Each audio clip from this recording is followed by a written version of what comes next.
ang ganda ng role mo dun sa Abot Kamay na Pangarap. Anong feeling na? Yes, maraming salamat. Siyempre, unang-una, nagpapasalamat ko sa GMA, nagpapasalamat ako kay Miss Ali sa lahat ng buo ng show. Daming director, kay Direk LA, Madre de Dios. So dahil na isang taon na ako nag-taping sa Abot Kamay na Pangarap. So I'm so blessed and I'm so thankful sa lahat ng mga blessing.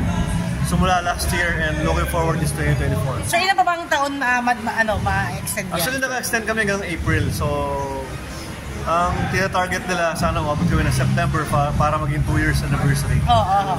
Sir, yung mga bashers, definitely daming bashers na. Oo naman. How do you... okay lang.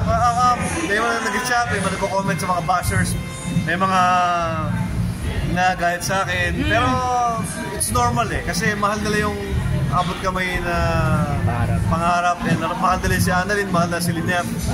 And nakakatuwa kasi at least parang ginagawa lang totoong buhay yung nangyayari sa show. Pero, di ba? So, part siguro talaga, lalo na pag medyo inabi ko si Annalyn, inabi ko si Lynette. So, nag-guide sila sa akin. So, it is effective yung ginagawa ko. Pero, siyempre, di mo maiwasan na minsan nakakaano rin na marami na inis sa'yo, di ba? Siyempre, nakakatanggap ba kayo ng mga comments sa mga text sa inyo? Maraming. Ano yung mga natatanggap mo mga? Sabi sa akin, makukulong ka na rin, Carlos. Sana, puro ka sinungalingan. Sana, mahuli ka na ni Lynette, si Annalyn, yung mga tinatago mo ka, anak mo si Zoe, ganyan. So, marami.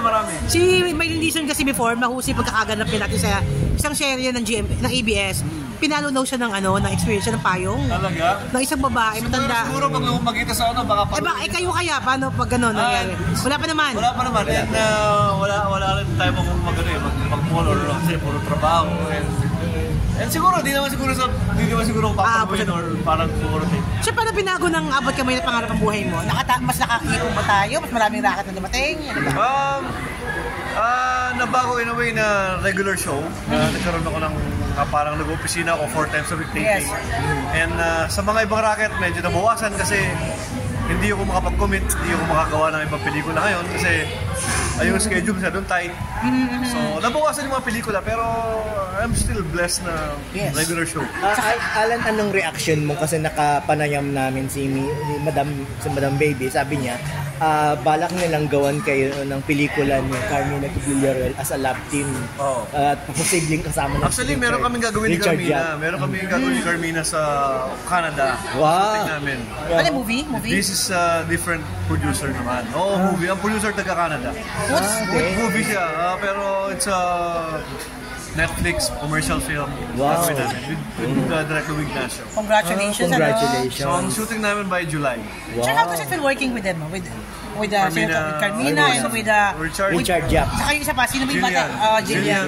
Actually, lahat sila napaka-professional. Para kami naglalaro lang sa set. Para kaming isang malaking pamilya. Galing doon, sabay-sabay kami kumain, sabay-sabay kami may mga nadadala ng pagkain, everyday, taping namin. Actually, para kami naglalaro na lang. Kung may eksena nga, tawanan lang kami. Kung may eksena medyo dramatic, siyempre, medyo seryoso, pero after a while, tawanan. Pero yung reaction mo na ginagawa kayo ng rivalry ni Richard? Wala problema kasi pasok ko kayo eh. Kasi meron may fans si Richard, fans ako. Alam naman natin na sila talaga yung bilang sa show. Sila talaga yung magka-partner ni Carmina. So ako yung dumating na parang ako yung asawa ni Lynette ngayon. So, normally sa mga tao yun eh. May mga ganun talaga. Pero still, blessed pa rin and nagpapasalamat ako dahil, di ba, parang for 1 year and a half na magkakasama kami. Parang magkakaibigan na lang kami, parang pamilya talaga. Sir, okay lang. Sir, kasi sa mga veteran actors, yung mga tatanong, kung may naka-experience ba na nabastos or na minsan dined mo ng mga baguhang artista, ikaw ba may na-experience ng gano'n? Hindi, wala naman. Kasi ako yung madalas mag-approach eh. Okay. Ako yung kung baguhan man yan, kung senior man yan, ako lagi yung unang nag-approach eh. Para at least wala na lang din issue. And ako din naman, minsan hindi kilala yung mga kasama ko before eh. Like for example, yung mga ibang magbaguhan, minsan hindi ko, kapag hindi pa nakasama, hindi mo naman siya kilala talaga. Yes, diba? Pero pag nakasama mo na siya, siyempre, kilala mo na rin. So ako na lang yung nag-approach agad. At least mas para komportable siya. Komportable ako sa pag nakausap ko na yung tao. Oo, tama po yun. Sir, kanya natanong kayo about the G. Romano na nagbenta nga po ng kanyang award. Ano lang reaction niyo about this? Kasi kayo din, napakarami yung award. Oo, kasi kung ilalagay ko yung sarili ko kay Jiro, hindi ko alam kung paano yung gagawin ko. Kasi wala ako sa sitwasyon na yun eh. Hindi ko alam kung kailangan siya ng pera or talagang kailangan niya ng pera. So, syempre, hindi natin siya masisisi. Pero sa akin lang, kung sa akin naman yun, parang sabi ko nga, parang binenta mo yung kaluluwa mo dun eh. Kasi yung pinaghirapan mo for more than a decade or for more than after how many years na nabubuhay ka na nag-artista ka. Yun ang trophy mo eh, pinagpaguran mo yun eh. Sa buong pag-aartista mo, hindi mo lang makukuha ng isang beses o dalawang beses, baka isa lang. Pero di ba, parang pagmamahal kami sa mga anak mo, sa mga apo mo, sa lahat. Yung legacy mo, no? Yung legacy mo, wala ka na, andyan pala yung trophy mo, wala nang makakabura nun, and it's priceless. May naging reaction ba dun yung award-giving body na pinagbenta? Hindi ko alam kung ano ang magiging reaction ng mga sa award-giving body na Orian pa. Orian pa naman yun, di ba? Binenta. Napaka-prestigious ng Orian, parang siguradong isang kalang ganap na artista. So, hindi ko lang alam kung pwede ba magbenta or ano. Di ba, hindi natin alam kung magbenta mo ba to, magagahit ba sila sa'yo o kukunin nila. Hindi natin alam eh. Kung hanggang saan ba yung rights ng award-giving bodies na yan na hanggang saan, pwede ibenta ba or di ba, hindi natin alam eh. Kung meron pa ba silang karapatan pagka naibigay na sa'yo? Parang in a way, do you think na parang nabastos din sila? Kasi priceless yan eh. Parang nabastos din sila, parang ibenta yan ganyan. Di ba? Oo, feeling ko, di ba? Kasi parang hindi lahat na magbebenta, pwede po palang ibenta lahat. Lahat ang bebenta mo naman, bebenta mo. So parang, hindi rin yata, hindi ko alam, para sa akin, hindi siya dapat ibenta. Sir, kanina kasi napag-usapan yung movie with Nobby, no? Tapos na yun, di ba? Tama ba ako? Tapos na, yeah. Pero wala pa lang ng showing, tama ba ako? Yung Abinida? Pero malapit-lapit na po ba? Katrina Halilya. Tapos na, matagal na siya for 2 years. Kailan po ba siya i-showing, sir? Sabi ni director ng Madam Baby, this year daw, papalabas na yung Abinida. Iba rin yun, kasi may depression yung utak ni Abe, yung mo. Tapos artist siya, nag-iwalay sila. Iniwan ako ni Enida. So,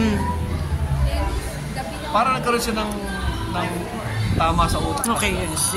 Pero hinahanap na talaga si Nida, hindi natin alam kung totoo ba yung Nida or parang hallucination na lang yung ginawa niya doon sa pelikula. Sir, tatanungin lang kita, no? Kasi daw, kapapugos lang yung Miss Reggie, ako niya.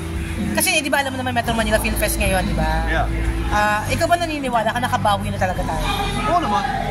After pandemic, di ba, parang hindi pa talaga nung 2021, 2022, 2023, hindi pa talaga nakabawi yung festival eh. Pero ngayon, this year, I know, nakabawi na talaga siya. Pero sir, ngayon kasi may hina naman daw mga pelikula.